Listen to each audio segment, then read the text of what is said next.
আমাদের বাংলাদেশের ফুটবল সমর্থনে বিশ্বকাপ ফুটবলের সময় সবচেয়ে বড় রাইভালরি তো ব্রাজিল ভার্সেস আর্জেন্টিনা। এই ব্রাজিল আর্জেন্টিনার একটা ম্যাচ বিশ্বকাপে দেখবো আমরা, সেই অপেক্ষা কতকালের। হয়ে যেত, অপেক্ষার অবসান এই বছরই হয়ে যেত যদি ব্রাজিল সেমিফাইনাল পর্যন্ত উঠতে পারতো। তাহলেই এই সেমিফাইনালটা ব্রাজিল ভার্সেস আর্জেন্টিনা হতো। আমরা এই প্রতিদ্বন্দ্বিতার নানান মাত্রা, নানান রং নিয়ে নানান রকম আলোচনা করতাম। কিন্তু ব্রাজিল যেহেতু আগেই ঝরে গেছে, সেই সেমিফাইনালটি হচ্ছে না। 1990 বিশ্বকাপে লাস্ট ব্রাজিল আর্জেন্টিনা হয়েছে, ওইটাই এখন পর্যন্ত সর্বশেষ হয়ে আছে। আদৌ হবে কিনা, কবে হবে, কোন দিন হবে, প্রতি বিশ্বকাপে আশা থাকে। ফাইনালে গিয়ে তো আর হচ্ছে না। বরং এই সেমিফাইনালটাতে মুখোমুখি হচ্ছে আর্জেন্টিনা ভার্সেস ইংল্যান্ড। আন্তর্জাতিক ফুটবলে সবচেয়ে বড় রাইভালরিও আপনি বলতে পারেন, কিন্তু সেটা না বললেও সবচেয়ে তেতো রাইভালরি এইটা বলতেই হবে। আর্জেন্টিনা ইংল্যান্ডের বিশ্বকাপ ফুটবলে অন্ততপক্ষে প্রতিদ্বন্দ্বিতার যে ইতিহাস, তাতে সেই কথাই বলে। এইবারও যে সেমিফাইনালে দল দুটো মুখোমুখি হচ্ছে, তাতে করে যেন কি কি জিনিস নিয়ে আমাদের জন্য অপেক্ষা করে আছে। কোন রেফারিং বিতর্ক, কোন লাল কার্ড, কোন মারামারি, কোন মাঠের বাইরের নানান ঘটনা প্রবাহ। এবং এই জায়গাটাতে মনে তো হচ্ছে একটা জিনিস ওয়াইল্ড গেস করাই যায় যে এই ম্যাচটাতে লাল কার্ড আসছে।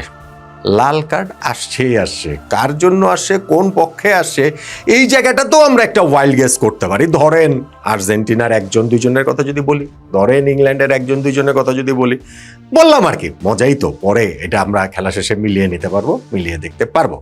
এমনিতেই আর্জেন্টিনা ভার্সেস ইংল্যান্ডের এই রাইভালরির জায়গাটা এত প্রবল হয়ে উঠলো কেন? এখন ফুটবল মাঠের রাইভালরি শুধুমাত্র ফুটবল দিয়ে হয় না, হয় যে না তা না, হয়, কিন্তু অনেক সময় এর সঙ্গে আরও অনেক কিছু জড়িত থাকে। এর সঙ্গে পলিটিক্স অনেক সময় মিশে যায় প্রবলভাবে। আর্জেন্টিনা ইংল্যান্ডের ক্ষেত্রেও কিন্তু সেইটা রয়েছে, কিন্তু এইটাই যে মূল কারণ তা বলা যাবে না। যেমন ধরেন পলিটিক্যাল যে টেনশনটা এই দুই দেশের, সেইটা 1982 সালে সেই ফকল্যান্ড যুদ্ধের কারণে। 74 দিনব্যাপী একটা যুদ্ধ, যেইখানে ওই কি বলা চলে প্রশান্ত মহাসাগরে থাকা দুইটা ব্রিটিশ দ্বীপপুঞ্জ তাদের টেরিটরির অধীনে, সেইটাকে আর্জেন্টিনা দখল করে নেওয়ার চেষ্টা করে। ফলে ব্রিটিশরা এইখানটাতে পাল্টা আক্রমণ 74 দিনের একটা যুদ্ধ হয়, যেখানে প্রায় হচ্ছে গিয়ে 650 মতো আর্জেন্টিনার সৈনিক নিহত হয়েছেন, 250 মতো ব্রিটিশ সৈনিক নিহত হয়েছেন। ফলে সেই একটা রক্তক্ষয়ী সংঘর্ষ শেষে আর্জেন্টিনা আবার দ্বীপটা ব্রিটিশদের কাছে হচ্ছে গিয়ে দিয়ে দেয়, তারা সারেন্ডার করে। ওই যুদ্ধটা 74 দিনের শেষ হয়ে যায়।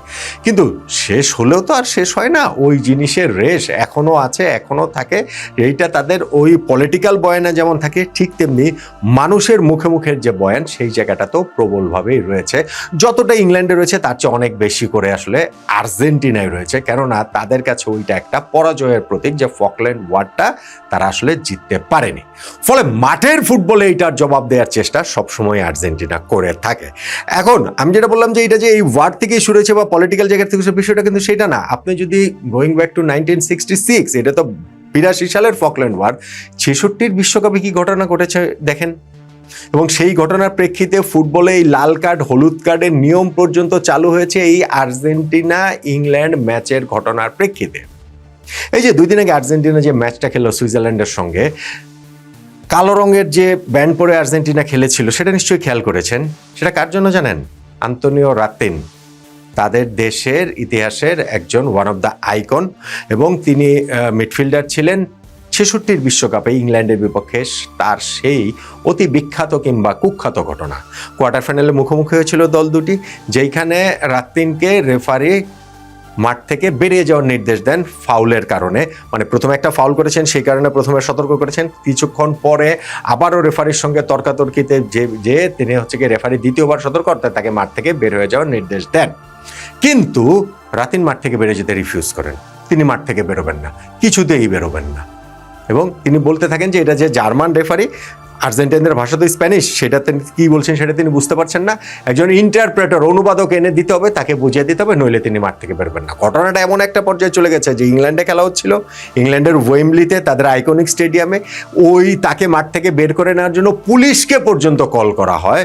ফাইনালি ওই পুলিশ এসকর্ট করে তাকে মিনিট 10 পরে মাঠ থেকে বের করে নিয়ে যাওয়া হয় রাতিনকে। এবং বেরিয়ে যাওয়ার সময় তিনি ওই যে ফ্ল্যাগে, যে ব্রিটিশ ফ্ল্যাগ ছিল, সেটাকে দুমড়ে মুচড়ে দেন, তাদেরকে ইনসাল্ট করেন। এবং রানী এলিজাবেথ যে মাঠে প্রবেশ করবেন তার জন্য যে কার্পেট মোড়ানো ছিল, সেই কার্পেটের উপরে তিনি বসে থাকেন 5 মিনিট। প্রতিবাদে, এবং পরবর্তীতে তিনি বলেছেন যে ইংলিশদের তিনি অনেক অপমান করেছেন, কার্পেটে বসেছিলেন, ফ্ল্যাগ মরিয়ে দিয়েছেন। এবং ঘটনাটার এই পর্যায়ে ইংলিশটা যে খুব ভালো তা না, ইংল্যান্ড যে ওই ম্যাচে খুব ভালো ছিল তা না, ওইখানটাতে রেফারির ডিসিশন ইংল্যান্ডের পক্ষে হেভিলি গিয়েছে, আর্জেন্টিনদের কমপ্লেনের সেইটাই জায়গা ছিল, এবং সেইখানটাতে 30টার মতো ফাউল ম্যাচে ইংল্যান্ড করেছে, যার মধ্যে অনেকগুলো ছিল যেটা আসলে এই রাতিনের মতোই আর কি ইংলিশ ফুটবলারদের বের করে দেওয়ার মতো, কিন্তু জার্মান রেফারি সেই কাজটা করেন নাই। এবং সে ফাইনালি গিয়ে যে জিও ফার্টসের একমাত্র গোলে যে ইংল্যান্ড জিতে, সেই গোলটাও অফসাইড থেকে হয়েছে বলে আর্জেন্টিনার দাবি। সো এইরকম একটা মহা বিতর্কিত জায়গা ঘটেছে। ম্যাচ শেষে ইংল্যান্ডের যে ম্যানেজার আলফ রামজে তিনি দৌড়ে মাঠে ঢুকেছেন যেন তার দলের কোনো ফুটবলার আর্জেন্টিনার কারোর সাথে জার্সি সোয়াপ না করেন, এটা তিনি নির্দেশ দিয়েছেন। প্রেস কনফারেন্সে এসে ইংল্যান্ডের কোচ আর্জেন্টিনার প্লেয়ারদের এনিমেল, জানোয়ার বলে পর্যন্ত আখ্যা দেন, সম্বোধন করেন। তো রাইভালরিটা কোন পর্যায়ে চলে গিয়েছিল খেয়াল করছেন। এবং এই ঘটনার প্রেক্ষিতে 1970 বিশ্বকাপ থেকে কিন্তু লাল কার্ড হলুদ কার্ডের প্রচলন হয়। তার আগে নিয়ম ছিল হচ্ছে কি রেফারি মুখে একবার